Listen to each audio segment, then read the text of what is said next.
Entonces, el día de hoy vamos a empezar con antiinflamatorios no esteroideos. A diferencia de lo que vimos la semana pasada, ¿verdad? Que los corticosteroides son potencialmente antiinflamatorios. Son los que más grado tienen de como poder antiinflamatorio, ¿verdad? Pero asimismo tienen varios efectos adversos. Entonces, hoy vamos a ver otro tipo de antiinflamatorios que no se caracterizan por tener una estructura esteroidea, ¿verdad? Y aún así tienen su efecto inflamatorio, antiinflamatorio, y vamos a ver qué tipos existen, ¿verdad? ¿Qué diferencia hay entre, en cuanto al mecanismo de acción de los esteroides versus antiinflamatorios no esteroideos, los reversibles y los no reversibles, así como también sus indicaciones y efectos adversos? Bueno, entonces empezamos. Tenemos que recordar que nuestro cuerpo, ¿verdad?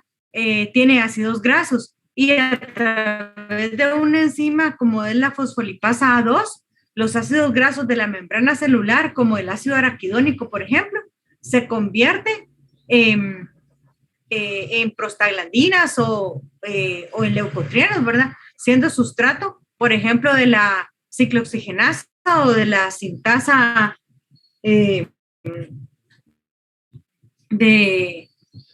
prostaglandinas. Es como nos van a dar, por ejemplo, tenemos el ácido araquidónico, que es un ácido graso de 20 carbonos, ¿verdad? Si ustedes recuerdan. Entonces, a través de la enzima ciclooxigenasa o un complejo de enzimas conocidas como ciclooxigenasas, se va a convertir el ácido araquidónico en prostaglandinas y en trombohexano A2 a través de la sintasa de trombohexano A2. Y por otro lado, a través de la enzima lipoxigenasa, este ácido araquidónico se puede convertir en darnos leucotrienos, ¿verdad? ¿Por qué colocamos esto? Porque vamos a recordar, ¿verdad? Que las prostaglandinas, como los leucotrienos, son intermediarios de la inflamación, ¿verdad? En este caso, nos vamos a centrar en las prostaglandinas para bloquear, ¿verdad? Este nivel, inhibiendo las ciclooxigenasas y evitar que se produzcan prostaglandinas. Luego les tengo otra diapositiva, siempre recalcando el mecanismo de acción ya más específico de qué tipo de prostaglandinas, por ejemplo. Entonces, los antiinflamatorios no esteroideos, tenemos una gran gama de ellos. Tenemos inhibidores no selectivos de la ciclooxigenasa. Significa de que nosotros tenemos un complejo de ciclooxigenasas. Dentro de estas está la ciclooxigenasa 1 y la ciclooxigenasa 2, por ejemplo.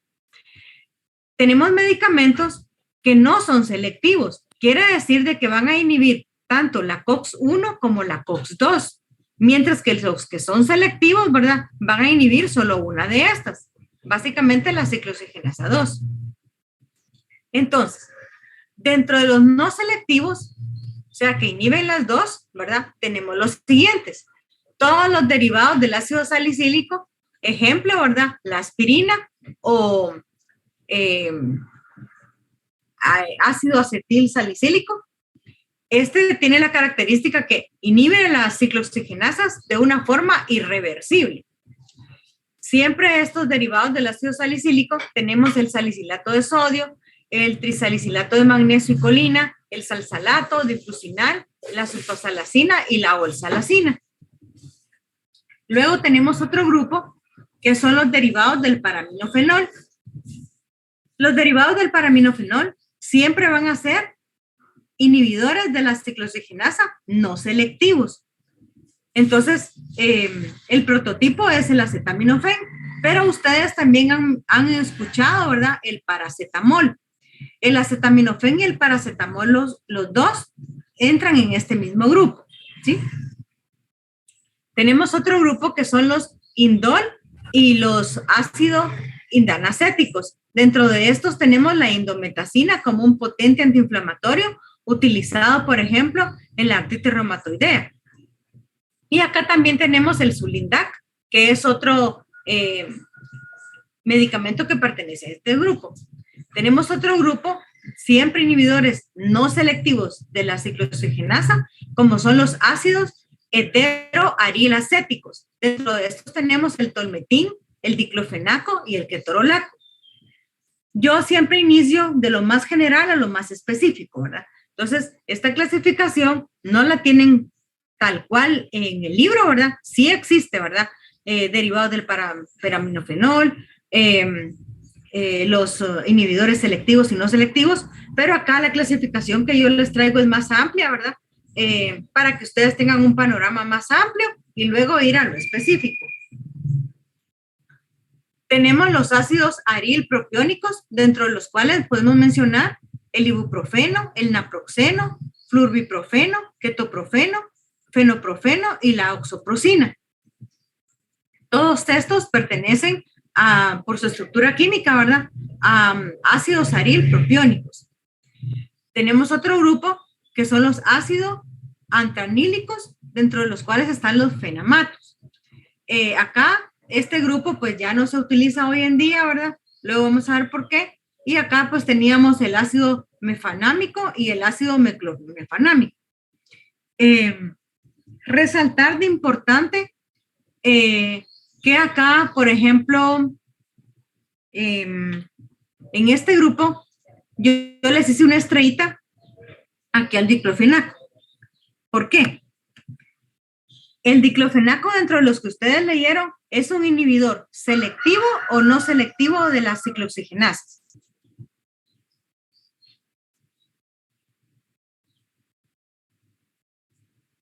Aquí, donde lo está mostrando, sería uno selectivo en esta clasificación que nos dio ahorita. Ajá, yo les puse una estrellita porque como nos basamos siempre en nuestro libro, ¿verdad? Entonces, en su libro tienen un cuadro, ¿verdad? Y de adentro del cuadro tienen otro recuadro en el cual les hacen hincapié en todos los que son antiinflamatorios no, selectivos y no selectivos. Entonces, los selectivos, ¿verdad?, colocan al diclofenaco como un medicamento que es selectivo. Es un inhibidor selectivo de las ciclooxigenasas. A pesar que pertenezca al grupo de los ácidos heteroarilacéticos, el diclofenaco es un inhibidor selectivo de las ciclooxigenasas, ¿sí? Por eso tiene la estrellita aquí. Y ya para terminar la clasificación, tenemos los ácidos enólicos. Bueno, faltan los otros medicamentos que son inhibidores selectivos. Dentro de los ácidos enólicos tenemos el piroxicam y el meloxicam, que son los oxicames. Acá también debemos resaltar que en nuestro libro menciona que el meloxicam a dosis terapéuticas es un inhibidor no selectivo. Sin embargo, si utilizamos el doble de la dosis, entonces pierde la selectividad del medicamento y ya va a inhibir a las dos ciclooxigenasas. Tenemos las alcanonas, dentro de ellas tenemos la nabumetona y otros inhibidores, pero en este caso ya propiamente selectivos de la ciclooxigenasa 2. Tenemos las furanonas con sustitución diaril, dentro de los cuales resalta el robecoxib. Tenemos los pirazoles con sustitución diaril, dentro de los cuales resalta el celocoxib. Tenemos los ácidos indolacéticos, estos también son inhibidores selectivos de la ciclooxigenasa 2. Y acá está representado este grupo por etodolaco. Igual está en su cuadrito. Y tenemos las sulfonalidas, dentro de los cuales está la nimesulida. Bueno, ahora que ya vimos la clasificación, vamos a hablar un poquito resaltando el mecanismo de acción, que es bien obvio, ¿verdad? Pero queremos hacer hincapié en esto. Como su nombre lo dice, ¿verdad? Antiinflamatorios no esteroideos, ¿sí? Como AINES. Su mecanismo de acción, ¿verdad? Entonces, van a ejercer efectos analgésicos, van a ejercer efectos antipiréticos y van a ejercer efectos antiinflamatorios. Algunos más que otros. El aspecto más importante acá resalta en su mecanismo de acción que van a inhibir la ciclooxigenasa. Algunos van a ser de forma selectiva y otros van a ser de forma no selectiva. Algunos van a ser de forma reversible y otros van a ser de forma irreversible. Y por su efecto antiinflamatorio, ¿verdad? Se ha visto, recordando, que la inflamación es un fenómeno que puede ser desencadenado por diversos estímulos y surge en 3 fases diferentes, ¿verdad? Y cada una está mediada por mecanismos distintos. En la primera fase es una inflamación transitoria aguda. Acá lo característico es que hay una vasodilatación local y aumento de la permeabilidad capilar que genera la vasodilatación. Luego la fase 2, que es una subaguda tardía, en la cual hay infiltración de leucocitos y fagocitos, y una última fase en la cual hay una proliferación crónica y hay degeneración y fibrosis tisular. Y aunque sabemos de que en el proceso inflamatorio, como ya dijimos, pueden estar implicados interleuquinas, pueden estar implicados leucotrienos, pueden estar implicados inmunoglobulinas, prostaglandinas, ¿verdad? El día de hoy lo que vamos a resaltar es la inhibición de las prostaglandinas como parte del proceso antiinflamatorio de estos medicamentos. Bueno, entonces, otra vez, ¿verdad? Los ácidos grasos esenciales de los alimentos que nosotros consumimos, ¿verdad? También son parte de nuestras membranas celulares, ¿verdad? De acá, el que más nos interesa el día de hoy es el ácido esterificado en lípidos celulares como fosfolípidos, como lo es el ácido araquidónico. El ácido araquidónico, a través de diversos estímulos, ¿verdad? Mecánicos y químicos, ¿verdad? Estos ácidos grasos, perdón, a través de diversos estímulos, se va a derivar el ácido araquidónico. El ácido araquidónico es sustrato de las ciclooxigenasas, en este caso, la 1 y la 2, y se van a producir prostaglandinas, en este caso, prostaglandinas G2, prostaglandina H2. Estas prostaglandinas van a ejercer, ¿verdad?, su efecto inflamatorio. Y nosotros acá es donde queremos inhibir a estas enzimas, ¿verdad?, para evitar la inflamación. ¿Se recuerdan que en la otra diapositiva, las iniciales, ¿verdad?, teníamos acá la fosfolipasa A2? Y si se recuerdan un poquito, los corticosteroides, ¿verdad?, aparte de inhibir las ciclooxigenasas, inhiben la fosfolipasa A2. Entonces, por eso es de que tienen una potencia antiinflamatoria mayor, ¿verdad?, que los antiinflamatorios no esteroideos, porque inhiben desde el inicio el proceso inflamatorio, inhibiendo la fosfolipasa A2, además de inhibir las ciclooxigenasas. Y aparte, ¿verdad?, de que inhiben antirleuquinas, por ejemplo, interleuquinas, ¿verdad? Inhiben factor estimulador de colonias, el factor de necrosis tumoral, ¿verdad? Pero yo les resaltaba esto a nivel enzimático, por ejemplo. Bueno, ¿en qué patologías podemos utilizar, pues, los AINES? Se pueden utilizar para el dolor posoperatorio, como antipirético, ¿verdad? En enfermedades del músculo esquelético como artritis reumatoidea, osteoartritis, espondilitis anquilosante subaguda, para tratar la dismenorrea primaria. También, ¿verdad?, son útiles en la hipercalcemia humoral, en pacientes con neoplasias, que tenga una crisis neoplásica. En el síndrome de Bartter, en el cáncer de colon, vamos a ver que la subsalacina, ¿verdad?, es un medicamento que se puede utilizar en el cáncer de colon. No es lo común actualmente que se utilice, pero sí hay estudios, ¿verdad?, que inicialmente sí la utilizaban, ¿verdad? Entonces, acá hay un cuadro comparativo entre los efectos adversos de los antiinflamatorios no esteroideos no selectivos y los selectivos. Como pueden darse cuenta, al ser no selectivo, ¿verdad?, va a tener mayores efectos adversos. Por ejemplo, más frecuente, ¿verdad?, que produzcan úlceras gástricas o duodenales, o inclusive si el paciente ya tiene una úlcera, pues que esta úlcera vaya a sangrar, ¿verdad? Si utilizamos un antiinflamatorio no selectivo. Mientras que esto no sucede cuando utilizamos antiinflamatorios selectivos, ¿verdad? En cuanto a la inhibición de la función plaquetaria, también, ¿verdad? En el caso del ácido acetilsalicílico, que es el prototipo, inhibe, ¿verdad? La función plaquetaria, lo cual prolonga, ¿verdad? El tiempo de sangría en el paciente, ¿verdad? Y por lo tanto, en un paciente hay más riesgo de sangrados también, ¿verdad? Eso es como un efecto adverso, pero también podemos lograr ver, luego que enviemos los medicamentos ya uno por uno, que el ácido acetilsalicílico es un protector, ¿verdad? También para un infarto agudo del miocardio, ¿verdad? Inhibiendo esta función plaquetaria también nos puede servir, ¿verdad? Como un medicamento útil para evitar un infarto agudo del miocardio en el paciente. Todo es manejando una dosis adecuada, ¿verdad? En cambio, los antiinflamatorios selectivos no tienen este efecto en la plaqueta. En la inhibición del trabajo de parto, los dos, ¿verdad? Pueden inhibir la inducción del trabajo de parto. ¿Qué significa esto? Yo tengo una paciente que tiene dolores tipo parto, pero es un trabajo de parto prematuro.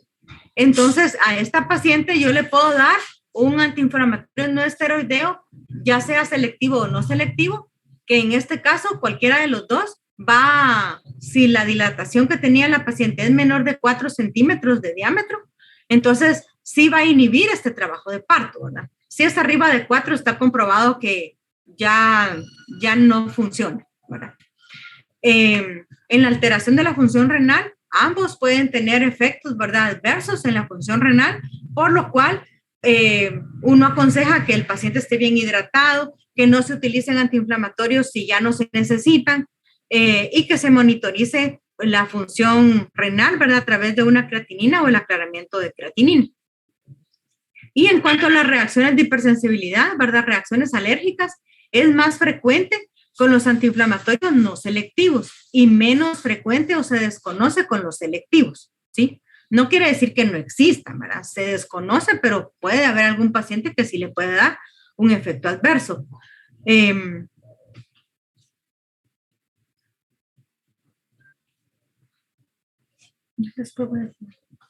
Bueno, ahora vamos a ver entonces cada medicamento por separado, ¿verdad? O cada grupo de estos medicamentos. Entonces, vamos a empezar con los salicilatos, ¿verdad? Dentro de ellos, el ácido acetilsalicílico, como ya dijimos, es el prototipo de los antiinflamatorios no esteroideos. Tiene su efecto analgésico, antipirético y antiinflamatorio, pero todo va a depender también de la dosis. ¿Por qué? En dosis terapéuticas alivian el dolor de poca intensidad. En cuanto al dolor neuromuscular y en cuanto a una cefalea, por ejemplo. Sin embargo, no es lógico que ustedes, un paciente tenga dolor abdominal y le digan, mire, tómese una aspirina, tómese un acetaminofén, porque no alivian el dolor de víscera hueca, ¿sí? Entonces, no, si uno tiene un paciente que tiene dolor abdominal y no están pensando que sea apendicitis, ¿verdad? Entonces pueden utilizar otro tipo de analgésicos, pero que ya sean, que actúen a nivel del músculo liso. En este caso, los antiinflamatorios no esteroideos no se utilizan para dolor abdominal, porque no alivian el dolor de víscera hueca. Sí alivian el dolor de cabeza, mialgias, artralgias, ¿verdad? Por su acción periférica. En cuanto al efecto antipirético, disminuyen con eficacia la fiebre, pero si nosotros damos dosis altas, puede ejercer un efecto contrario. ¿Por qué? Porque dicen, ¿verdad? Incrementan el consumo de oxígeno y el metabolismo, por lo que las dosis tóxicas pueden generar un efecto pirético con deshidratación en el paciente. Entonces, si nosotros tenemos un paciente que tiene el antecedente, tiene fiebre, está deshidratado, pero tiene el antecedente que consumió un blister de ácido acetilsalicílico, entonces el paciente está intoxicado y la fiebre ya es secundario al salicilato, ¿verdad? Ya no está con el fin de... Disculpen, es del hospital. Aló, doctora, disculpe, estoy dando clases.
En el micro.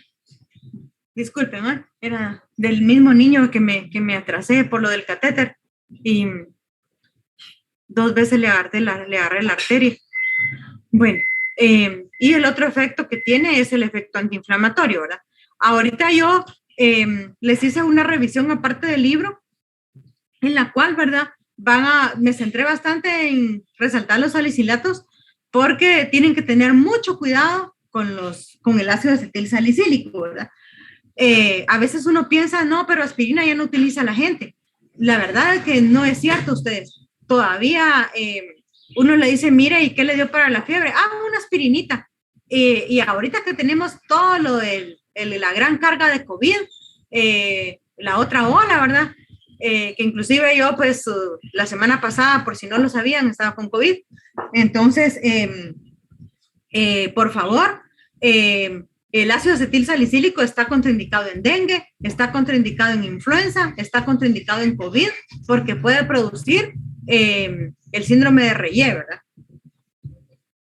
Bueno, vamos a continuar acá.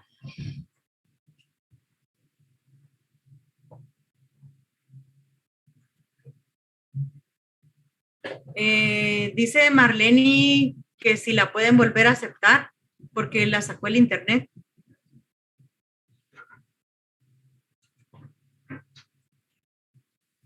Está bien, doctora. Gracias. Bueno, en cuanto a los efectos neurológicos, a dosis tóxica, los salicilatos pueden producir estimulación del sistema nervioso central, inclusive llegar a producir convulsiones, ¿verdad? Con depresión respiratoria, confusión, mareo, tinnitus, hipoacusia, delirio, inclusive psicosis, estupor y llegar hasta un coma. Puede causar efectos gastrointestinales como náuseas y vómitos.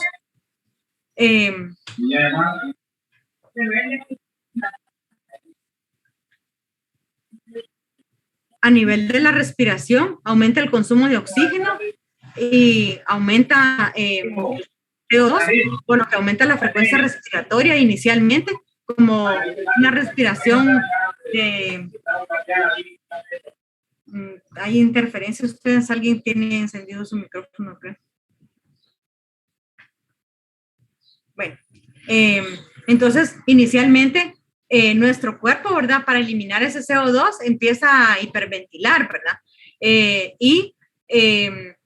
Al inicio puede haber una alcalosis metabólica, pero luego de que se agotan nuestros mecanismos compensatorios, el paciente puede entrar en una acidosis metabólica, ¿verdad? Y ahí es donde van a ver ustedes que está indicado en una intoxicación por salicilatos el uso de bicarbonato de sodio para la acidosis metabólica y para alcalinizar la orina, ¿verdad? A nivel cardiovascular, los salicilatos producen dilatación de los vasos periféricos y con dosis tóxica deprimen la circulación por parálisis vasomotora directa. En el tubo digestivo ya mencionamos, ¿verdad? Desde una dispepsia hasta llegar náuseas, vómitos, a activar o hacer una úlcera o activar esta úlcera a que sangre, ¿verdad? Pirosis, dispepsia, ¿verdad? una gastritis erosiva exógena. A nivel hepático y renal, aumentan las transaminasas. Lo que les decía, ¿verdad? El síndrome de Reye, ¿en qué patología se produce? Repitiendo, ¿verdad? Porque esto es importante que se lo sepan. No deben estar contraindicados los salicilatos en la varicela, en la influenza, en COVID y en el dengue. Son 4 patologías que son virales y en las cuales está contraindicado los salicilatos. Antiguamente, ustedes han oído mencionar, por ejemplo, el Tapsin.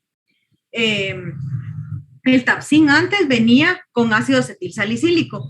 Luego, a pesar de que en las letras chiquititas decía, ¿verdad? No administre si tiene varicela, si tiene influenza, ¿verdad? Pero ellos lo seguían colocando ahí, en la fórmula.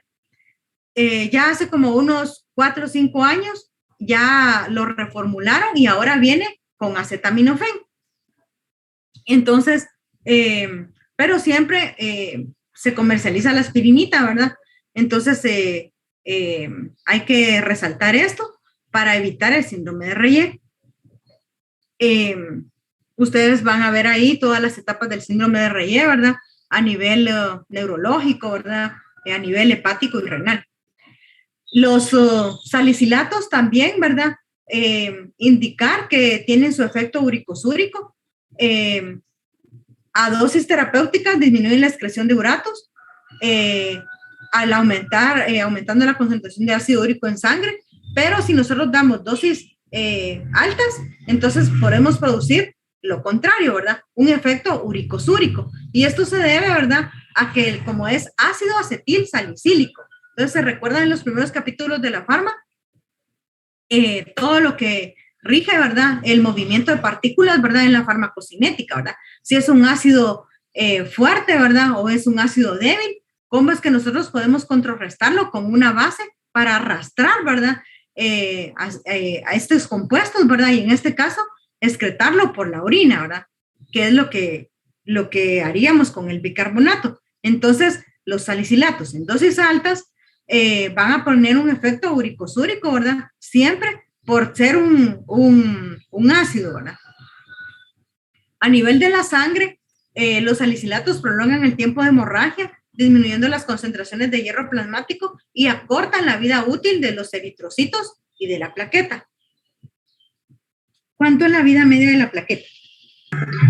De la plaqueta creo que era de 8 a 10 días. Muy bien, John. Ajá, correcto. De 8 a 10 días.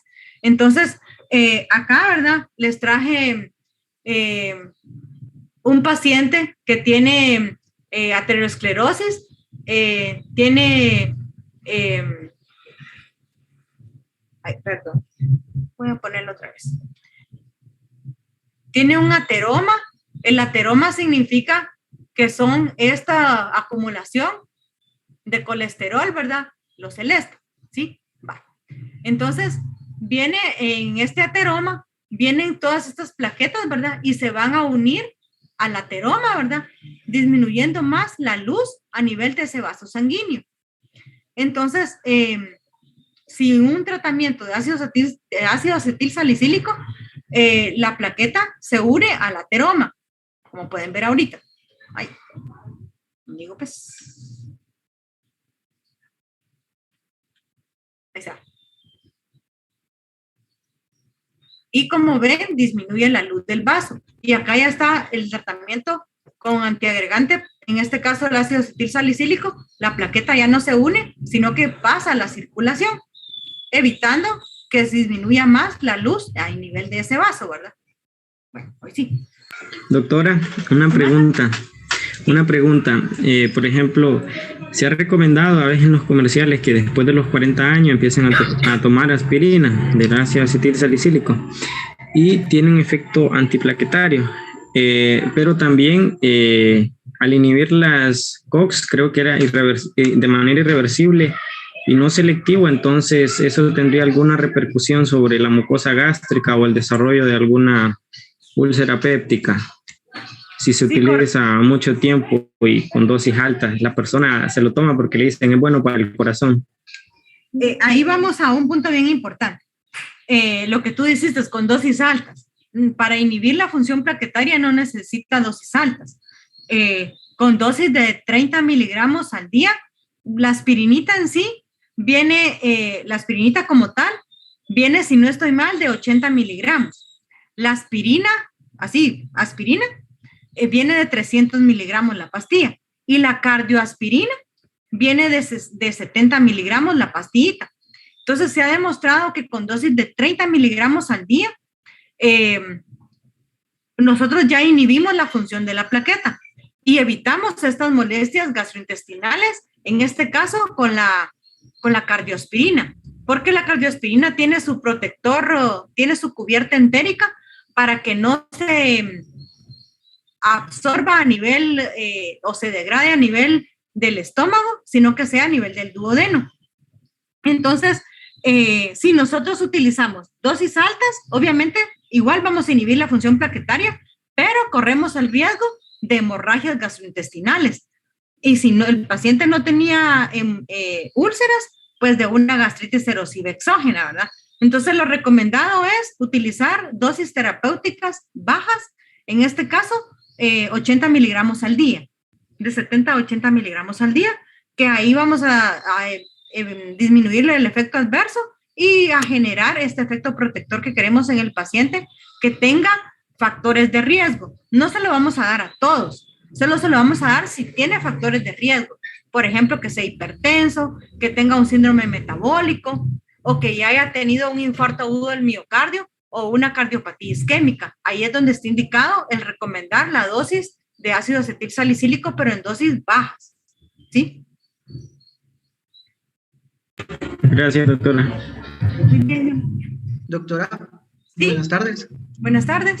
Una pregunta, ¿por qué se dice que está contraindicado usar estos AINES en el COVID?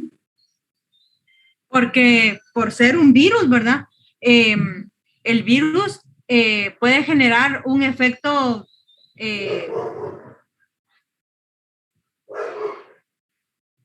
el síndrome de relleno, había mencionado, ¿no? Ajá, pero generan un efecto inflamatorio mayor, dañando, por ejemplo, nuestro cuerpo. Por ejemplo, tiene un proceso inflamatorio como el COVID, ¿verdad? O cualquier virus de, por ejemplo, varicela, dengue o influenza. Entonces viene y en sí, a nivel hepático y a nivel renal, ¿verdad? La combinación del ácido acetil salicílico con específicamente con estos virus, va a generar un daño a nivel hepático, ¿verdad? A nivel de los hepatocitos. Entonces, una destrucción a nivel hepático, ¿verdad? Y a nivel renal también, ¿verdad? Entonces, es por eso de que está contraindicado. Y puede generar efectos neurológicos, hepáticos y renales, que es lo que se conoce como el síndrome de Reye.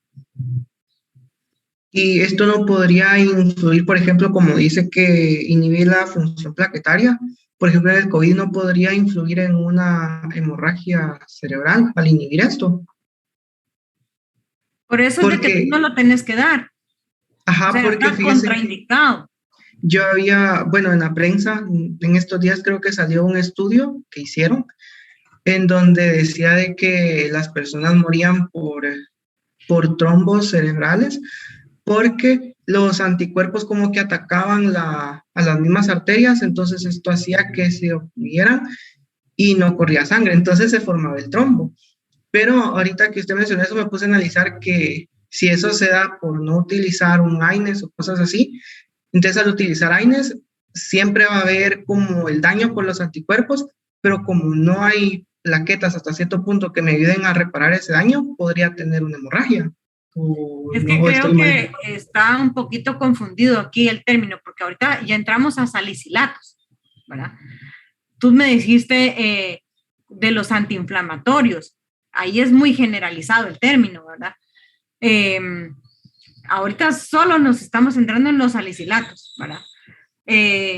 Como un efecto protector del salicilato para evitar los trombos, ya han hecho un montón de estudios, ¿verdad? Y sí tenemos que dar un antitrombótico si nosotros documentamos que el dímero D está elevado, pero no vamos a dar ácido acetilsalicílico, sino que vamos a dar, por ejemplo, heparinas de bajo peso molecular, como por ejemplo la enoxaparina, la fraxeparina, ¿sí? Que inhiben el factor 2A en la cascada de la coagulación, ¿verdad? Entonces, son medicamentos distintos. Ya se han hecho múltiples estudios, ¿verdad? En los cuales, en este caso, para evitar los trombos en COVID, no funcionan los salicilatos porque pueden causar mayores hemorragias que beneficio, ¿verdad? Entonces, sí tenemos que dar un antitrombótico, pero de otro tipo y no en todos los pacientes, recalco, ¿verdad? Depende cuánto tenga del dímero D para ver que esté indicado. Hoy en día, ¿verdad? O sea, no es, si nosotros, por ejemplo, tenemos interleuquina 6 elevada, entonces colocamos, por ejemplo, ¿cómo se llaman estas? Ay, Dios mío, perdón. Se me fue el nombre de este medicamento que es bien caro.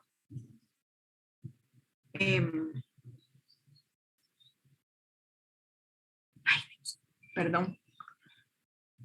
A lo que quiero llegar es de que tenemos que ser específicos. No tratar, tiene un coágulo, tiene un trombo, como el ácido acetilsalicílico inhibe la función plaquetaria, démosle ácido acetilsalicílico. No, démosle lo que está estudiado que funciona para él, ¿verdad? En este caso, antiagregantes plaquetarios tipo heparinas de bajo peso molecular, sí documentamos un dímero D que está elevado. Todo es hacer estudios y tratar al paciente con una base científica, ¿verdad? No así de que, ay, es que así le voy a evitar tal cosa, porque si no, en lugar de ayudarlo, lo vamos a complicar. Sí, por eso le preguntaba, porque como más que todo este es el tema ahorita que está en nuestro ambiente. Ajá. Y hasta cierto punto a nosotros nos va a tocar todavía atender pacientes con COVID, entonces por eso le preguntaba por ese estudio que había leído. Entonces, ácido acetilsalicílico en COVID no, pero es porque se ha visto que el que mejor ayuda son las heparinas de bajo peso molecular, pero si tenés un dímero D que esté elevado, no es en todos los pacientes con COVID que vamos a dar, ¿verdad? Un COVID leve, solo uno toma acetaminofén si tiene fiebre, ¿verdad? No es que tampoco, mire la receta, ¿verdad? Va a tomar acetaminofén, una tableta cada 6 horas. Entonces, si tiene fiebre, me la tomo. Yo lo que hacía, me tomaba la temperatura. Tenía 37.7, 38, me la tomaba. Si yo me sentía irritada, pero me marcaba 37, 36.5, no me la tomaba, ¿verdad? Entonces, hay que ser bien cautelosos con los medicamentos, aunque uno diga, ay, con un acetaminofén la doctora, pues el cuerpo, o sea, lo que no lo necesita, no lo tomemos, no lo prescribamos, ¿verdad? Porque lo principal en medicina siempre es no hacer daño, ¿sí? Entonces, estudiemos más al paciente para dar tratamientos más oportunos, más, ¿cómo se diría la palabra? Sí, oportunos, ¿no? Bueno, gracias. Doctora. Gracias, doctora. Sí, respecto a eso y los efectos a largo plazo de las personas que se estuvieron inyectando dipirona junto con dexametasona para COVID. Depende de la dosis. Si fue megadosis de esteroides, pues tú ya sabes los efectos adversos que puede tener: osteoporosis, diabetes, cataratas, síndrome de Cushing. Ajá, que igual la dipirona, ¿verdad? Por ser un antiinflamatorio no esteroideo, también puede causar osteoporosis si lo utilizaron en dosis altas y por mucho tiempo, ¿verdad? Ahora, Si solo fue un curso corto de esteroides y a dosis terapéuticas, porque en realidad sí tenía una neumonía que estaba desaturando, entonces, porque esa era la indicación de los esteroides, ¿verdad? Uno puede tener neumonía, pero si no desatura, no se colocan esteroides. Entonces, todo depende de la dosis y el tiempo que ustedes utilicen los medicamentos. Bueno, otros efectos adversos de los salicilatos es la hiperglucemia, glucosuria, agotamiento de las reservas de glucógeno hepático y a nivel muscular, y también que estimulan la secreción de glucocorticoides. Siempre resalto, estos son salicilatos. Doctora. No tiene nada aquí. Sí, Ruby. Fíjese que dentro del kit que da el gobierno a las personas que salen positivo a COVID, me recordaba que estaban el ácido acetil salicílico, una diaria por 6 días. Y dicho todo esto, sí sería como que también, bueno, no como que aumentar, porque entre ese kit, aparte de eso, venían otras medicinas más. Entonces, ya conociendo un poco de esto, sí sería bueno no tomarlo en cuenta, aunque venga en el kit. A mí, por ejemplo, me dieron el kit y el mío traía acetaminofén. Pero a mi sobrina sí tenés razón, ahí en la capital le dieron el kit y en el de ella sí venía el ácido acetil salicílico y cabal, ¿verdad? Ella nos consultó de que si se lo tomaba o no, ¿verdad? Entonces le dijimos que mejor cambiara la aspirina por acetaminofén. Gracias. Bueno, ustedes, voy a seguir porque ya por el tiempo, para adelantar otro poquito. Otros efectos adversos, un desequilibrio en el balance nitrogenado negativo con aminoaciduria, disminuyen la lipogénesis, estimulan la secreción de esteroides por la corteza suprarrenal. En el embarazo, ¿verdad? Causan disminución ponderal al nacer, o sea, un niñito puede nacer, si la mamá tomó salicilatos en el embarazo, puede nacer con bajo peso al nacer. Puede provocar hemorragias antes y después del parto, si continuaron los antiinflamatorios no esteroideos, básicamente el salicilato, ¿verdad? Al término del embarazo. Prolongar la gestación, porque como inhibe el trabajo de parto, ¿verdad? Entonces, la paciente no tiene dolores, ¿verdad? Porque está inhibido esta inducción del trabajo de parto. Entonces, por lo mismo, no se aconseja dar salicilatos en el tercer trimestre del embarazo.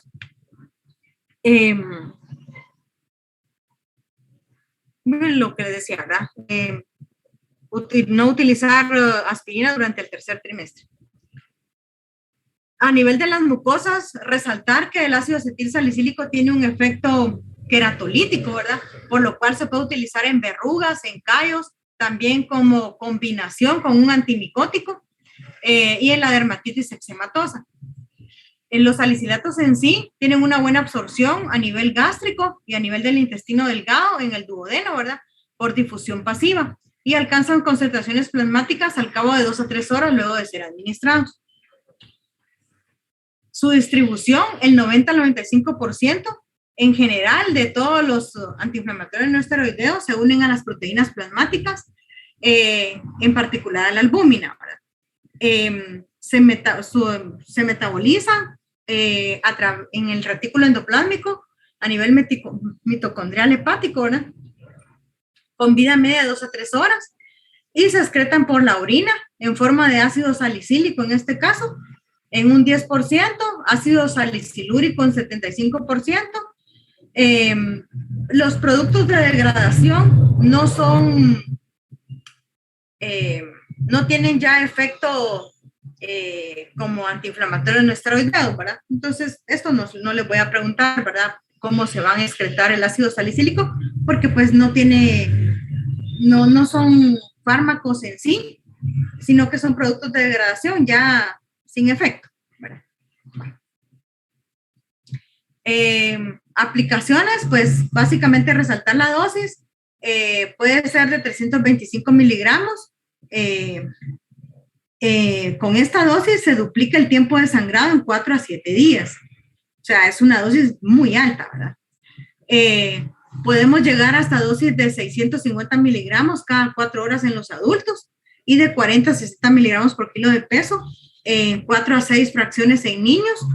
Pero hay niños, básicamente, solo va a estar indicado en un paciente que tenga una miocarditis, por ejemplo, por la enfermedad de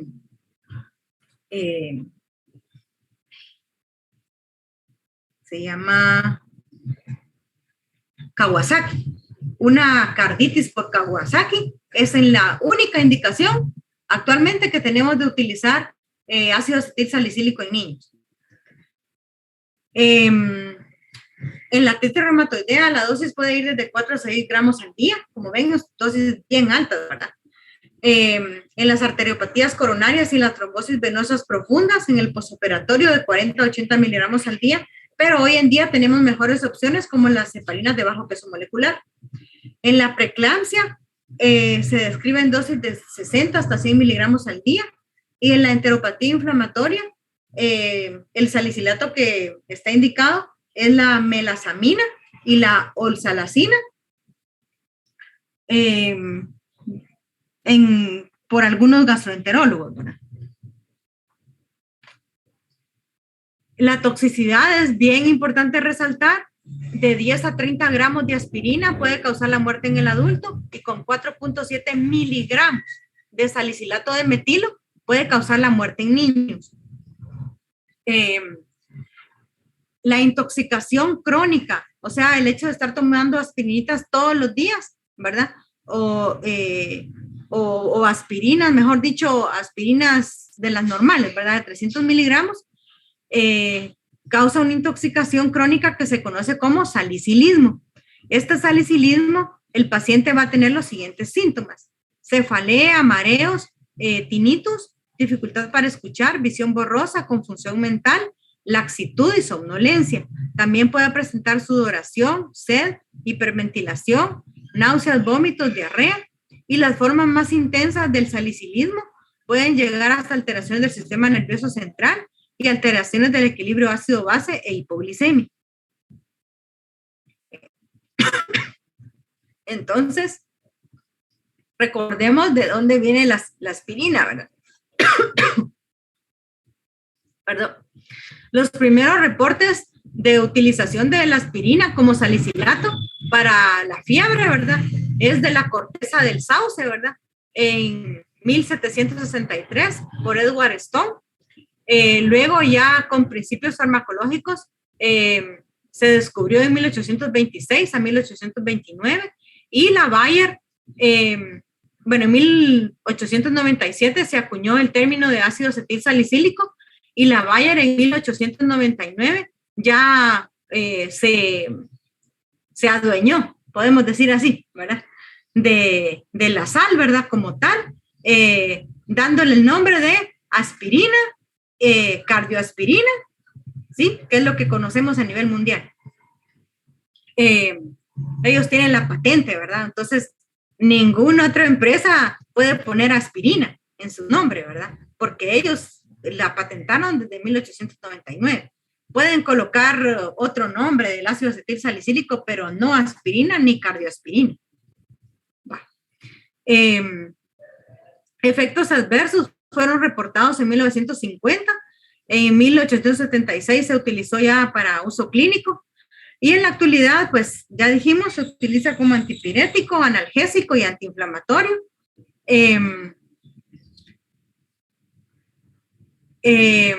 Acá, recordando lo de la toxicidad, no solo del ácido acetil salicílico, sino también de otros antiinflamatorios. El acetaminofén es menos frecuente que se intoxique el paciente, pero sí se ha dado, ¿verdad? ¿Y a qué se debe que las intoxicaciones, pues, todavía se den? Uno puede decir, bueno, con efectos suicidas, va. Pero tenemos por el otro lado que las empresas comercializan el medicamento bajo diferentes nombres, ya sea como monoterapia o como terapia combinada. Ejemplo, como monoterapia, ustedes van a escuchar el nombre Winazor, van a escuchar el nombre acetaminofén MK, ahí no se pierden, ¿va? Porque ya dice, ahora solo está la MK, pero está como Cinedol, Winazor, Panadol, ¿qué más? Bueno, de eso me recuerdo yo ahorita, que ellos solo traen acetaminofén, Zetawin es el que trae paracetamol, como monoterapia. Pero la gente se confunde porque viene y le dice, es que ya le di acetaminofén del MK y no le baja la fiebre. Entonces le puse un supositorio de Tempra. El supositorio tiene 300 miligramos de acetaminofén y resulta que el niño pesa 10 kilos y la dosis del acetaminofén es de 10 miligramos por kilo. Imagínense, y la señora le metió 300 miligramos en el supositorio. Le dio 3 veces la dosis solo con un supositorio. Y aparte ya le había dado acetaminofén tomado y el transcurso de un medicamento a otro fue de 1 hora o de 2 horas. Entonces, a eso se debe de que nosotros sigamos teniendo pacientes intoxicados, ¿verdad? Y que tengamos que hacer bastante conciencia y explicarle, ¿verdad? Mire, señora, aquí dice, el Winazor dice acetaminofén. El Panadol dice acetaminofén. El Cinedol dice acetaminofén. Entonces, usted le está dando lo mismo al paciente, ¿verdad? Si le quiere cambiar para otro medicamento que le baje la fiebre, pues cámbiele al diclofenaco, ¿verdad? Pero no le den lo mismo, ¿verdad? Y con la vida media que todavía está en el cuerpo, ¿verdad? Entonces, porque eso es el riesgo de la intoxicación. Por otro lado, las empresas colocan, por ejemplo, vamos a ver, Exflu, por ejemplo. El Exflu va a contener clorfeniramina, acetaminofén y fenilefrina. Tienen otra pastilla para la gripe, no sé, Contact, por ejemplo, que contiene lo mismo, pero como tiene otro nombre, la gente piensa que es diferente medicina y dice, tal vez esta sí me hace para la gripe, porque como ahora el COVID para ellos se siente una gripe, ¿verdad? Entonces, es que como esa pastilla no me está haciendo, mejor me compré de estas. Señora, mire, lea lo que dice aquí, ¿verdad? En las letras chiquitas. Lo mismo que tiene esta pastilla, tiene esta, ¿verdad? Entonces, no tome lo mismo y en menos de 6 horas, ¿verdad? Porque se va a intoxicar. Bueno. Esto es lo que les decía, ¿verdad? Causas de intoxicación. La venta sin prescripción. Hoy en día, hasta en la tienda les venden o hasta en una venta de chicles en la calle, les venden acetaminofén, les venden aspirina, ¿verdad? La confusión debido a los nombres comerciales de los fármacos y la toxicidad causada por pequeños aumentos en las dosis, ¿verdad? Y la dosis siempre debería ser basada en el peso corporal, en el caso de los niños y en el caso de los adultos, saber cuál es la dosis máxima de los medicamentos. Esto ya se los había mencionado antes, solo resaltar que las concentraciones pico de los salicilatos las alcanzan al cabo de 4 a 6 horas. Esto es de otra farmacología. Recordar que afectan el ciclo de Krebs, la síntesis de aminoácidos, carbohidratos, desacoplan la fosforilación oxidativa. Aquí está malo, como es copia, pero es desacople de la fosforilación oxidativa. Esta es la tabla que les decía, que es importante porque no está en su libro, ¿verdad? Entonces acá relacionan, ¿verdad?, la concentración sérica del salicilato con el efecto que va a tener en el paciente. En este caso va a ser un efecto terapéutico, analgésico, antipirético, ¿verdad? En concentraciones de 15 a 35 microgramos, un efecto antiinflamatorio uricosúrico, pero si las concentraciones ya están de 20 para arriba, ahí ya va a tener efectos tóxicos, ¿verdad? Tinnitus, acúfenos, alteración de la función hepática, ¿verdad? Y obviamente disminución de la función renal, vómitos, con concentraciones de 30, disminución del tiempo de protombina y sordera, concentraciones mayores de 35, el paciente ya va a estar hiperventilando con una alcalosis respiratoria al inicio. Con dosis mayores de 40, ya va a tener acidosis metabólica.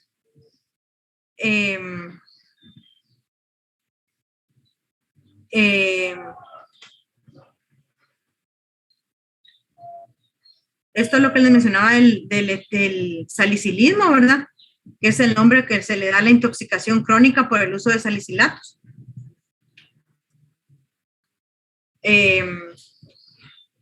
Cuando nosotros reconocemos si es una intoxicación crónica versus una aguda, pues aquí están las características, ¿verdad? Regularmente si es un paciente joven, es más frecuente que tenga una intoxicación aguda, con fines suicidas, por ejemplo, versus los ancianos, que ellos los toman porque les duele el cuerpo todos los días, ¿verdad? Entonces, por eso ingieren dosis pequeñas todos los días. O también, pues, sí, está también medicado por un infarto agudo del miocardio o una cardiopatía isquémica. En la etiología, en los jóvenes es intencional, en cambio en los adultos mayores, básicamente errores en el terapéutico, ¿verdad? Que a veces se toman la pastilla y no se recuerdan, se la tomaron en la mañana y en la tarde vienen, ay, yo no me tomé, creo que no me tomé la pastilla para el dolor de cuerpo y se la vuelven a tomar, ¿verdad? Entonces en los jóvenes es más fácil de identificar. No hay una patología como tal que justifique el medicamento. Y la ideación suicida es típica en los jóvenes, en cambio en los ancianos no, ¿verdad? Yo sé que varios tienen su curso ahorita, que ya me pasé 7 minutos, entonces vamos a hacer una cosa. Los que puedan, voy a tomar ahorita la foto de la asistencia, los que puedan, siguen con la clase, y los que no, los que tienen cualquier actividad que tengan que hacer, pues igual se pueden salir de su clase, o si tienen Calusac o los que tengan pues otra actividad, ¿verdad?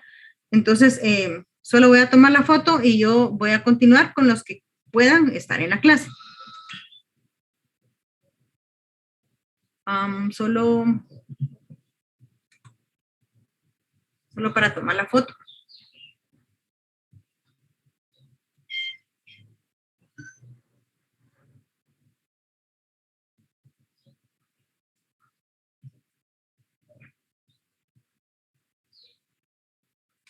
Ahorita voy, chicos, saben porque son 5 páginas.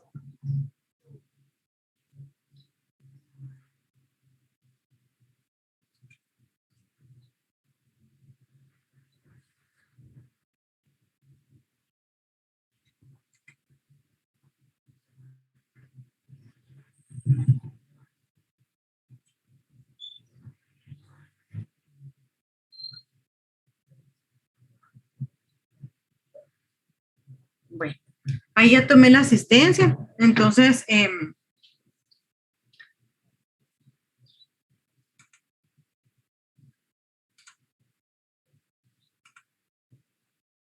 bueno,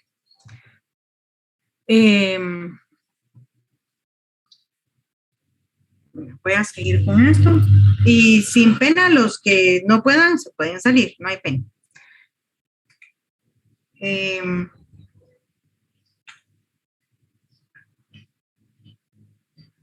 Bueno, esto era lo mismo, ¿verdad? De comparar la intoxicación aguda con la intoxicación crónica.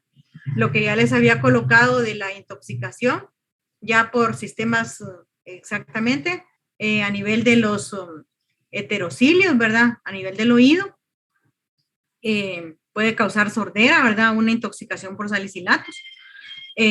Gastrointestinal, del sistema nervioso, ¿verdad? Y a nivel electrolítico, ¿verdad? ¿Qué resalto, verdad? Siempre primero es una alcalosis respiratoria por esa acumulación de CO2 que tenemos, que nuestro cuerpo quiere eliminar ese CO2, ¿verdad? Y luego ya nuestros mecanismos compensatorios se agotan, por lo cual el paciente, ¿verdad? Ya entra con una acidosis metabólica. Y acá es donde va a estar indicado el uso de bicarbonato que van a ver ahorita. El tratamiento. Tratamiento, siempre recordar el ABC, ¿verdad? En este caso, ABCD. Si el paciente ingirió el medicamento, pues hagamos un lavado gástrico, ¿verdad? Coloquémosle una sonda para descontaminar el estómago. Le podemos colocar carbón activado si el paciente no tiene más de 4 horas de ser ingerido el fármaco, porque ahí es donde sí le va a hacer efecto. Si ya tiene más de 4 horas, el medicamento ya se absorbió, entonces es difícil que contrarrestemos la intoxicación solo con un lavado gástrico o con el carbón activado. Lo otro es la hidratación del paciente, ¿verdad? Está deshidratado, hidratémoslo, ¿verdad? Ya sea con solución salina o con Harman, hagámosle gases arteriales, miremos si no tiene una acidosis metabólica o tiene alcalosis, ¿verdad? Si está hiponatrémico, hipocalémico, corrijamos, ¿verdad? Esos electrolitos, ¿verdad? Y la acidosis que tenga el paciente o la alcalosis. El paciente puede llegar inclusive, ¿verdad? Tienen que estarle midiendo la excreta urinaria, midiendo el pH en la orina, que eso es bien importante. Si el paciente tiene una adecuada excreta urinaria, entonces nosotros podemos medir el pH en la orina. ¿Por qué? Porque al medir el pH en la orina lo que queremos es alcalinizar al paciente. Entonces, si nosotros ya tenemos un pH en la orina, por ejemplo, de 7, ¿verdad? Entonces decimos la orina ya está alcalina, hasta ahí dejamos nosotros la infusión de bicarbonato en el paciente, ya lo alcalinizamos. Si el paciente no tiene una adecuada excreta urinaria, entonces a ley, ¿verdad? A pesar que lo estemos hidratando y tiene una creatinina elevada, y a pesar de que ya lo hidrataron, tiene su escala de PVC, ¿verdad? Y tiene una presión venosa central normal, quiere decir que no le falta líquidos, ¿verdad? Entonces tenemos que dializar al paciente para extraer ese fármaco, ¿verdad? El ácido acetilsalicílico. Entonces,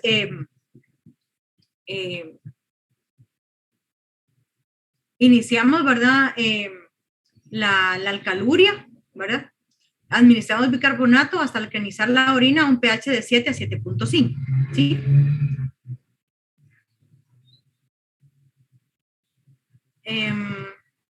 Esto es lo mismo, solo resaltar acá la vitamina K que le podemos dar al paciente.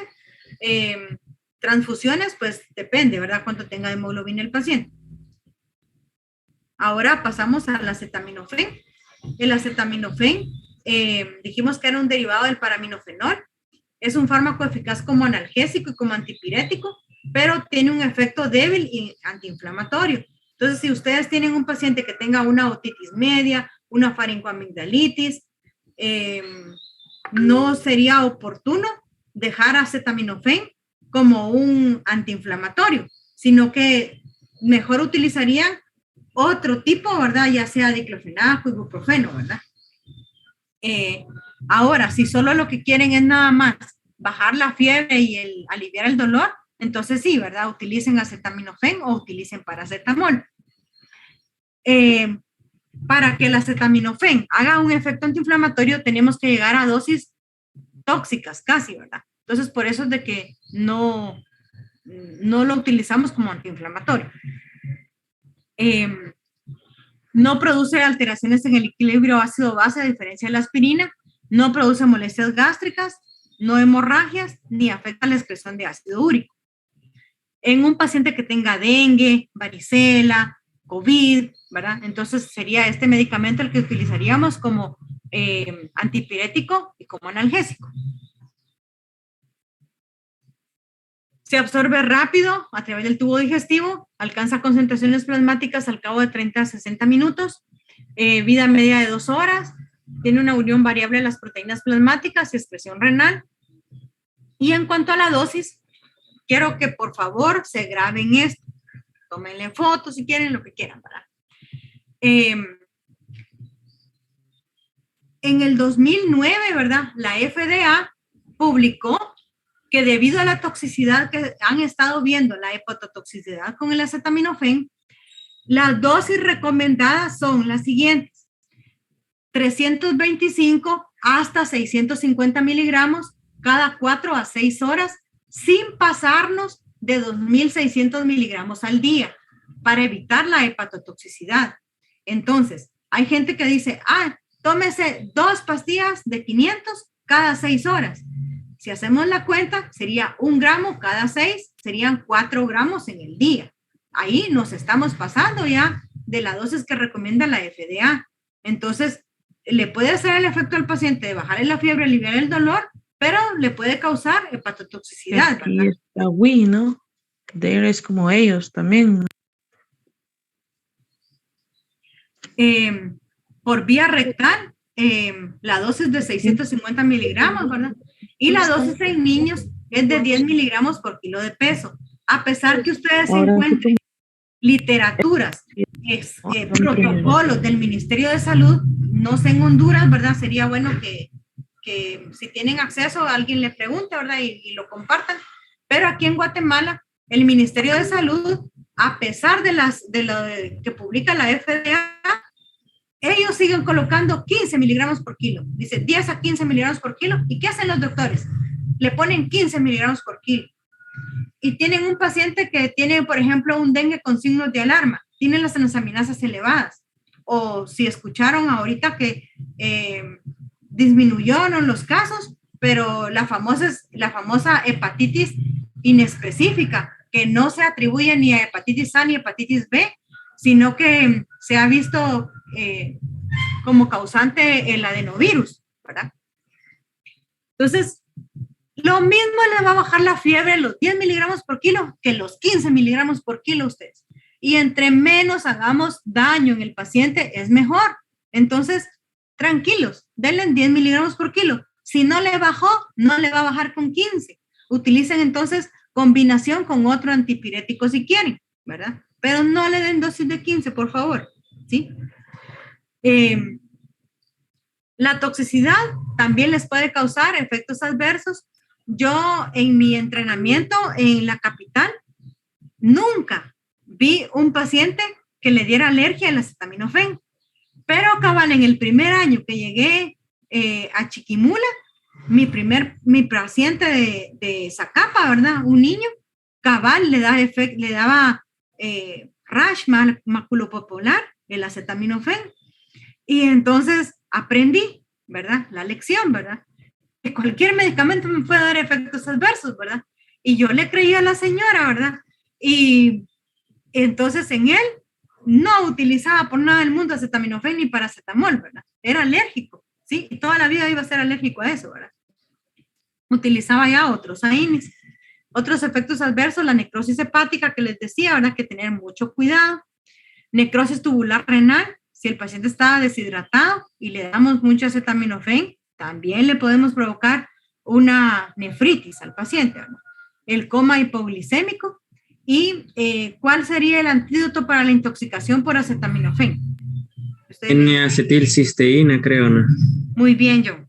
La N-acetilcisteína, ¿verdad? Es el antídoto para la intoxicación por acetaminofén.